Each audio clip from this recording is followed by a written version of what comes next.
नमस्कार dear student. देखिए, कक्षा 12वीं का जो सिलेबस हैं वो राज्य सरकार के द्वारा निर्धारित कर दिए गए हैं और मैं जो सिलेबस हैं उसी के हिसाब से मैं आपको पढ़ाने वाला हूँ। तो फलक जो अध्याय हैं मानव भूगोल में अध्याय 1 मानव भूगोल प्रकृति और विशेष क्षेत्र, इसी के बारे में आज मैं पढ़ाने जा रहा हूँ आपको। तो देखिए बच्चों, हमने कक्षा 11 में भौतिक भूगोल के बारे में पढ़ा था। किसके बारे में पढ़ा था? भौतिक भूगोल के बारे में पढ़ा था।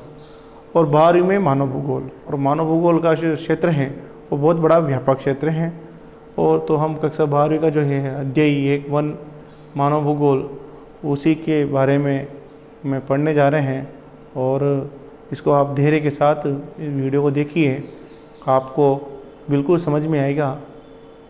और मैं इसमें आपको मानव भूगोल का विशेष क्षेत्र, प्रकृति और इसका विकास, इन सब चीज़ों के बारे में पढ़ाने वाला हूँ। तो शुरू करते हैं मानव भूगोल। तो पहला जो टॉपिक है बच्चों, तो मानव भूगोल है बच्चों। तो मानव भूगोल।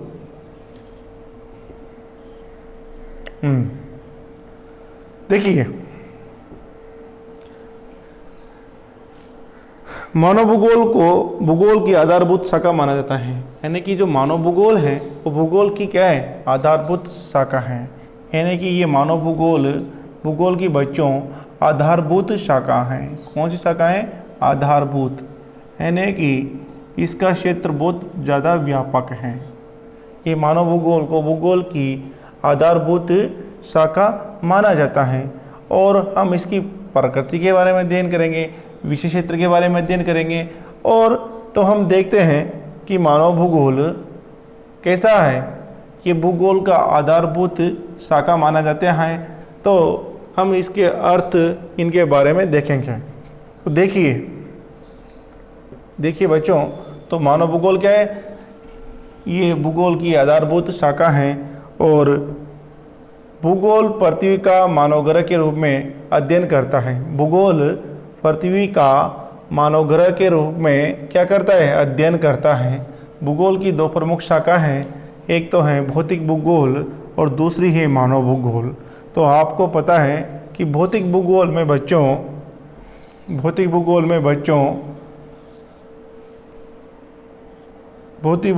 बच्चों आप जानते हैं किसका अध्ययन किया जाता है? भौतिक पर्यावरण का अध्ययन किया जाता है। भौतिक भूगोल में भौतिक पर्यावरण का अध्ययन किया जाता है। भौतिक भूगोल में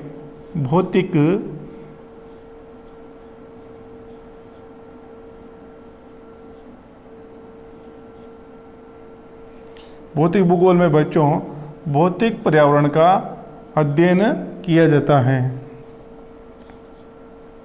पर्यावरण का अध्ययन किया जाता है। यानी कि भौतिक पर्यावरण का अध्ययन किया जाता है किसमें? भौतिक भूगोल में। अब देखिए, भौतिक भूगोल में भौतिक यानी भू यानी पृथ्वी, और पृथ्वी के धरातल पर जितनी भी आंतरिक और बाह्य परिघटनाएं घटित होती है, उन सब का अध्ययन किनमें किया जाता है? भौतिक भूगोल में किया जाता है। अब बच्चों, आंतरिक क्या होती है? जैसे ज्वालामुखी है, भूकंप है, इन सब घटनाओं से, इन परिवर्तनकारी शक्तियों से जो धरातल में जो परिवर्तन आता है, जो पर्यावरण में जो परिवर्तन आता है, वो सब चीज़ें भौतिक भूगोल में अध्ययन किया जाता है। और बाह्य अपरदन है, अपसे हैं, ये आंधी, तूफान, जलावत, ये सब चीज़ें ये बाह्य हैं, जो कि इन सब का अध्ययन किस में किया जाता है? भौतिक भूगोल में किया जाता है। यानी कि भौतिक भूगोल में भौतिक पर्यावरण का अध्ययन किया जाता है। नेक्स्ट, तो अब देखेंगे बच्चों, तो ये भौतिक पर्यावरण का अध्ययन किस में किया जाता है? भौतिक भूगोल में। मानव भूगोल, और मानव भूगोल में बच्चों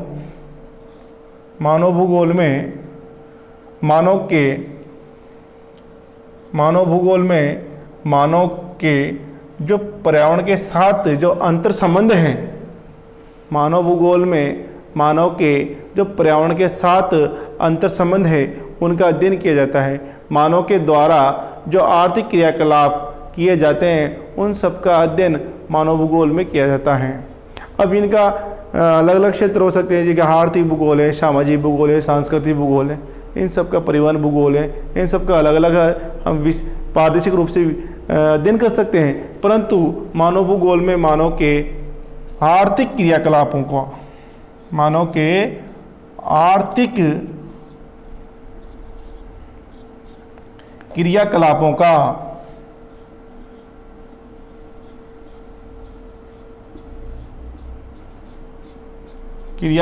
का क्या किया जाता है? अध्ययन किया जाता है। तो इसमें मानव भूगोल में मानव के आर्थिक क्रियाकलापों का अध्ययन किया जाता है। और मानव भूगोल का जो क्षेत्र है वो व्यापक है, क्योंकि मानव भूगोल का जो क्षेत्र है बच्चों वो कैसा है? वह व्यापक है। कैसा है? व्यापक है बच्चों, व्यापक। कैसा है? व्यापक है। तो हम इसके द्वारा अब देखिए मानव भूगोल का जो विशेष क्षेत्र है वो कैसा है? व्यापक है।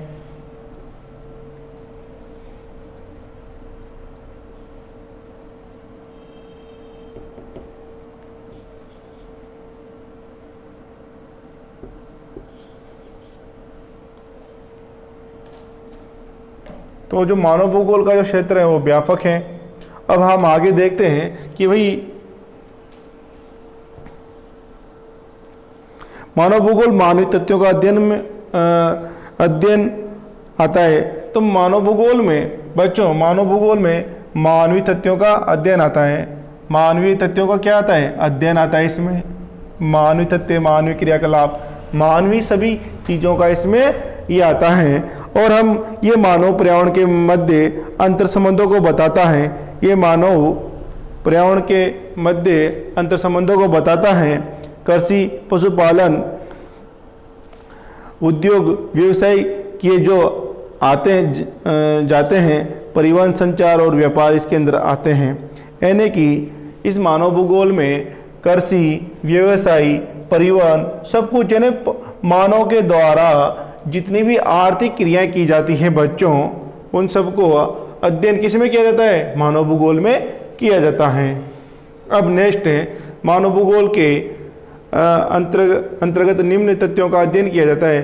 भाई निम्न तथ्यों का मानव भूगोल के अंतर्गत अध्ययन किया जाता है। तो कौन कौन से तथ्य हैं? तो देखिए मानव भूगोल के भौतिक और सांस्कृतिक पर्यावरण के बीच संबंधों का अध्ययन किया जाता है। यानी कि भौतिक और सांस्कृतिक जो पर्यावरण मानव के द्वारा विकसित किए गए हैं उनके बीच के संबंधों का अध्ययन किया जाता है। जनसंख्या तथा विभिन्न प्रदेशों में उपलब्ध संसाधनों के उपयोग की व्यू रचना का अध्ययन किया जाता है।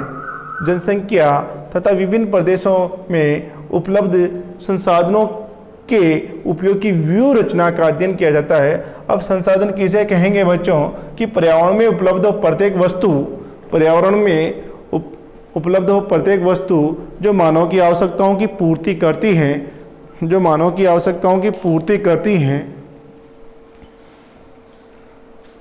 वही संसाधन कहलाती है। तो जनसंख्या तथा विभिन्न प्रदेशों में उपलब्ध संसाधनों के उपयोग की व्यय रचना का अध्ययन किसमें किया जाता है? मानव भूगोल में किया जाता है। नेक्स्ट है बच्चों स्थान विशेष पर घटित होने वाली मानवीय परिघटनाओं के वितरण और उनके घटित होने के कारणों का अध्ययन भी मानव भूगोल में किया जाता है। नेक्स्ट है विश्व के विभिन्न भागों में सामाजिक और आर्थिक विभिन्नताओं का अध्ययन भी मानव भूगोल में किया जाता है। विश्व के विभिन्न भागों में सामाजिक और आर्थिक विभिन्नता यानी कि कहीं गरीबी है, कहीं अमीरी है, कैसे संपन्न है, इन सब चीज़ों का अध्ययन किस में किया जाता है? मानव भूगोल में किया जाता है। नेक्स्ट मानव भूगोल की परिभाषा। अब है बच्चों मानव भूगोल की परिभाषा। तो मानव समाज और पर्यावरण के बीच पारस्परिक संबंधों का अध्ययन ही मानव भूगोल है। मानव समाज और पर्यावरण के बीच जो पारस्परिक संबंध हैं, जो एक दूसरे से जो पारस्परिक संबंध हैं मानव समाज और पर्यावरण के बीच के पारस्परिक संबंधों का अध्ययन ही क्या है, मानव भूगोल है। यानी कि मानव के द्वारा जितनी भी क्रियाएं की जाती है, जितने भी पर्यावरण और मानव के बीच में जितनी भी क्रियाएं की जाती है, उनके जो पारस्परिक संबंध हैं उनका ही अध्ययन ही क्या है, मानव भूगोल है।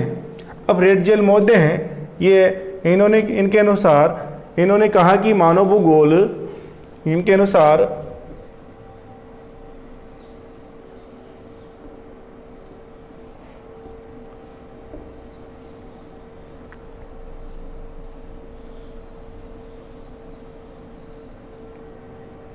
जो रेटजेल महोदय हैं इनके अनुसार देखिए, इन्होंने कहा है बच्चों कि भाई मानव भूगोल, रेटजेल महोदय ने कहा है कि मानव भूगोल मानव समाज और धरातल के बीच संबंधों का संश्लेषित अध्ययन है। तो रेटजेल महोदय जो अमेरिका के भूगोलवेत्ता थे, इन्होंने कहा है कि मानव भूगोल मानव समाज, कौन सा समाज, मानव समाज और धरातल के बीच संबंधों का संश्लेषित अध्ययन है, क्योंकि इनके बिना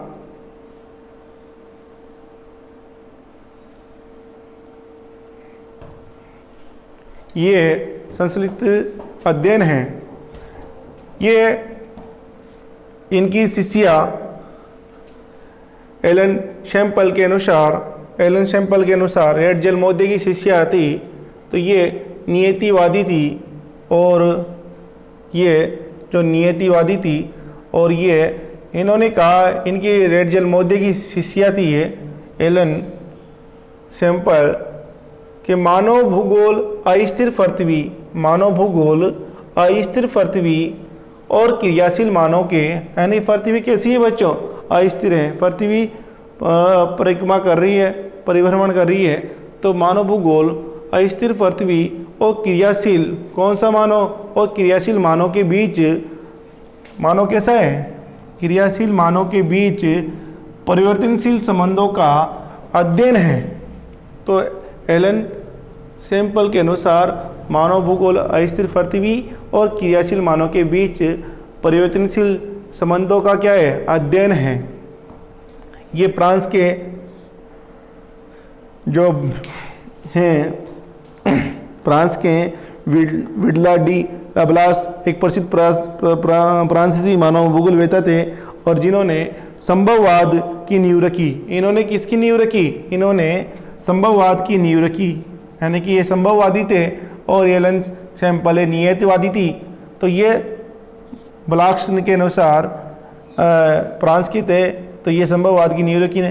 पृथ्वी को नियंत्रित करने वाले भौतिक नियमों, पृथ्वी को नियंत्रित करने वाले भौतिक नियमों तथा पृथ्वी पर निवास करने वाले जीवों के पारस्परिक संबंधों का अधिक संश्लेषित ज्ञानी मानव भूगोल हैं।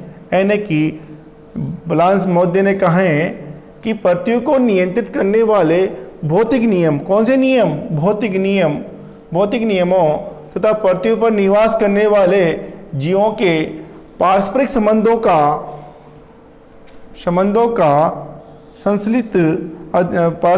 का अधिक संश्लित ज्ञान ही मानव भूगोल हैं।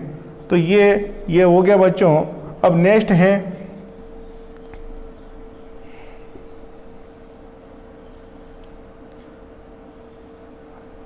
मानव भूगोल की प्रकृति, यानी कि मानव भूगोल का नेचर कैसा है, इसी के बारे में हम अध्ययन करने वाले हैं कि मानव भूगोल की प्रकृति क्या है। तो मानव भूगोल की प्रकृति के अंतर्गत निम्न तथ्यों का अध्ययन किया जाता है। तो वो निम्न तथ्य कौन कौन से हैं उनका हम अध्ययन करेंगे। देखिए, मानव भूगोल की प्रकृति के अंतर्गत निम्न तथ्यों का अध्ययन किया जाता है। तो पहला जो तथ्य है, जिन ब्रुन्स के अनुसार भूगोल की प्रकृति का केंद्रीय बिंदु व स्थान है, भूगोल की प्रकृति का केंद्र बिंदु व स्थान है, जिन ब्रुन्स के अनुसार भूगोल की प्रकृति का केंद्र बिंदु व स्थान है जहाँ पर मानवीय क्रिया संपन्न होती हैं। तो जहाँ पर केंद्र बिंदु वो स्थान है जहाँ पर मानवीय क्रिया एवं मानवीय क्रियाकलाप संपन्न होती है, जिसमें कहाँ कब और कैसे हुआ जैसे प्रश्नों का उत्तर देने का प्रयास किया जाता है। यानी कि मानवीय क्रिया, मानव के द्वारा जो आर्थिक क्रियाकलाप किए जाते हैं उन सब चीज़ों का अध्ययन मानव भूगोल में किया जाता है। ये जीन ब्रून्स के अनुसार, ये जीन ब्रून्स कहते हैं कि भूगोल की प्रकृति का केंद्र बिंदु वो स्थान है जहाँ मानवीय क्रियाएं संपन्न होती है, जिसमें कहा कब कैसे हुआ जैसे प्रश्नों का उत्तर देने का प्रयास किया जाता है। नेक्स्ट है विभिन्न प्रदेशों के पारिस्थितिकी समायोजन। नेक्स्ट है बच्चों, नेक्स्ट है विभिन्न प्रदेशों के पारिस्थितिकी यानी कि पर्यावरण। पारिस्थितिकी किसे कहेंगे? पर्यावरण। पारिस्थितिकी समायोजन और पारदेशिक संगठन का अध्ययन ही मानव भूगोल का उद्देश्य है। यानी कि पर्यावरण के समायोजन और पारदेशिक प्रदेश का संगठन का अध्ययन ही मानव भूगोल का उद्देश्य है। और पारिस्थितिकी समायोजन का तात्पर्य है मानव के द्वारा वातावरण को अपने अनुकूल बनाकर। पारिस्थितिकी समायोजन का तात्पर्य है मानव के द्वारा वातावरण को अपने अनुकूल बनाकर समग्र विकास प्राप्त करने से है।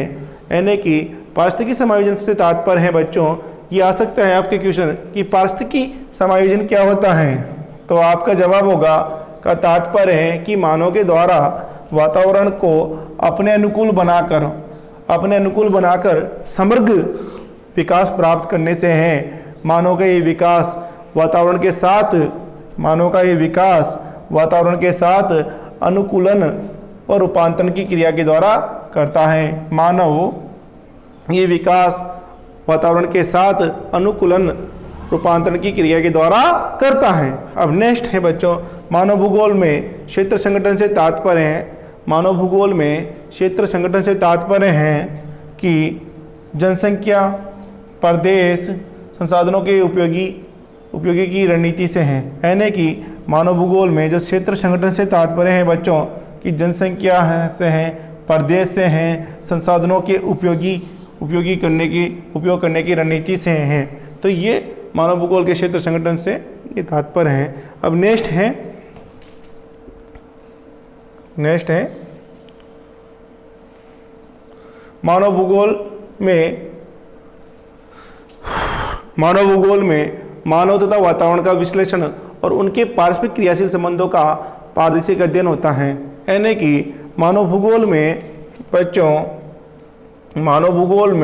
मानव तथा वातावरण किसे कहें? यानी पर्यावरण। मानव तथा पर्यावरण का विश्लेषण और उनके पारस्परिक क्रियाशील संबंधों का पारदर्शिक अध्ययन होता है। यानी कि कहने का अभिप्राय है कि मानव भूगोल में मानव तथा वातावरण के जो विश्लेषण करने के बाद में उस पारस्परिक संबंधों का पारदर्शिक अध्ययन होता है। यानी कि मानव के द्वारा जो आर्थिक क्रियाकलाप किए गए हैं, मानव के द्वारा जो क्रिया की गई है पर्यावरण के मध्य, उससे पर्यावरण को क्या इफेक्ट पड़े, यानी पर्यावरण कितना प्रभावित हुआ, इन सब चीज़ों को अध्ययन किस में किया जाता है? मानव भूगोल में किया जाता है। तो मानव भूगोल में मानव तथा वातावरण का विश्लेषण और उनके पारस्परिक क्रियाशील संबंधों का पारदर्शिक अध्ययन होता है। और इस विचारधारा में मानव वर्ग की स्थिति प्राकृतिक वातावरण, सांस्कृतिक वातावरण और पारदेशिक व्यवस्थापन के केंद्र में दिखाई गई है। और पारदेशिक व्यवस्थापन के केंद्र में दिखाई गई है। इन्हें मानव भूगोल के त्रिक संतुलन के घटक कहते हैं। इन्हें यानी कि प्राकृतिक वातावरण, सांस्कृतिक वातावरण और पारदेशिक व्यवस्थापन। यानी कि प्राकृतिक वातावरण में मानव के द्वारा सांस्कृतिक वातावरण विकसित किया गया, और सांस्कृतिक वातावरण कहाँ विकसित किया गया? पारदेशिक व्यवस्था यानी एक प्रदेश में विकसित किया गया कि केंद्र में दिखाई गई है। और इन मानव भूगोल में त्रिक संतुलन के घटक कहते हैं। इन्हें मानव भूगोल में क्या कहते हैं? त्रिक संतुलन के घटक। ये घटक है भाई, प्राकृतिक वातावरण है, सांस्कृतिक वातावरण है, पारदेशिक व्यवस्थापन के केंद्र में दिखाई गई है। अब मानव भूगोल का विशेष क्षेत्र, मानव भूगोल का बच्चों विशेष क्षेत्र क्या क्या है?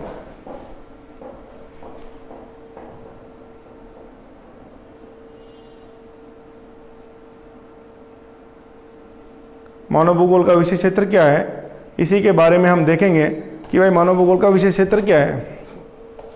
तो मानव भूगोल का विशेष क्षेत्र व्यापक है। पहली बार तो है कि भाई भौतिक भूगोल और मानव भूगोल, इस भूगोल की दो शाखाएं, मानव भूगोल और भौतिक भूगोल।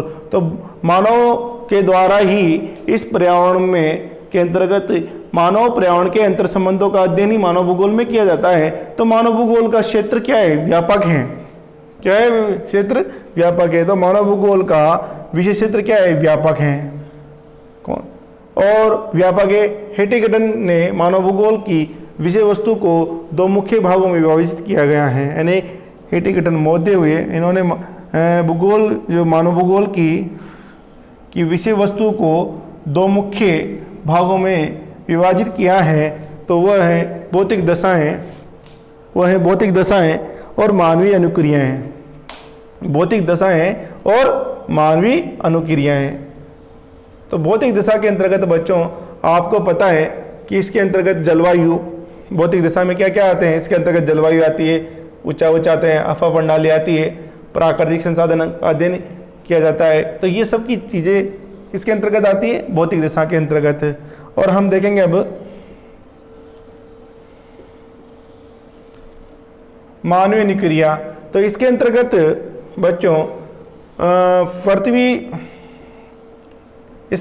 पृथ्वी तल पर मानव निर्मित लक्षण जैसे कि जनसंख्या, मानव बस्तियाँ, कृषि, उद्योग, परिवहन आदि का अध्ययन किया जाता है। यानी कि मानव अनुक्रिया, मानव के द्वारा ही तो जनसंख्या पैदा की जाती है, उसी के द्वारा तो मानव बस्तियाँ बसाई जाती है, उसी के द्वारा कृषि की जाती है, उद्योग विकसित किए जाते हैं और परिवहन आदि का विकास सब मानव के द्वारा किया जाता है। तो मानवीय अनुक्रिया और ये अध्ययन किया जाता है। तो ये सब चीज़ों का अध्ययन किस में हो जाता है? ये मानव भूगोल के अंतर्गत आता है। तो मुख्य रूप से मानव भूगोल का विशेष क्षेत्र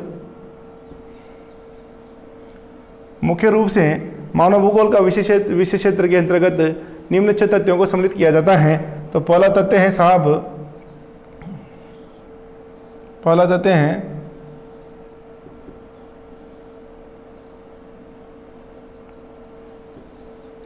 जनसंख्या और उसकी क्षमता। मुख्य रूप से मानव भूगोल के विशेष क्षेत्र यानी कि मानव भूगोल का जो विशेष क्षेत्र है, इसके अंतर्गत निम्न 6 तथ्यों को सम्मिलित किया जाता है। तो ध्यान रखना बच्चों, वेरी मोस्ट है विशेष क्षेत्र क्या है?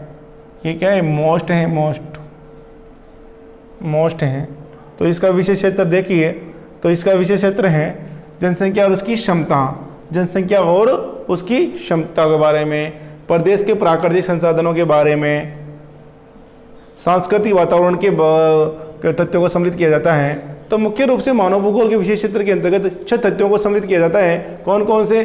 जनसंख्या, उसकी क्षमता, प्रदेश के प्राकृतिक संसाधन, सांस्कृतिक वातावरण, कालिक अनुक्रमक समायोजन और पारदेशी संगठन और दूसरे प्रदेशों से संबंध। इन सब चीज़ों को, इन 6 तथ्यों को मानव भूगोल के अंतर्गत रखा गया है। जनसंख्या और उसकी क्षमता, प्रदेश के प्राकृतिक संसाधन, सांस्कृतिक वातावरण, कालिक अनुक्रमक समायोजन तथा पारदेशी संगठन और दूसरे प्रदेशों से संबंध। इन सब चीज़ों को इस मानव भूगोल के अंतर्गत रखा जाता है।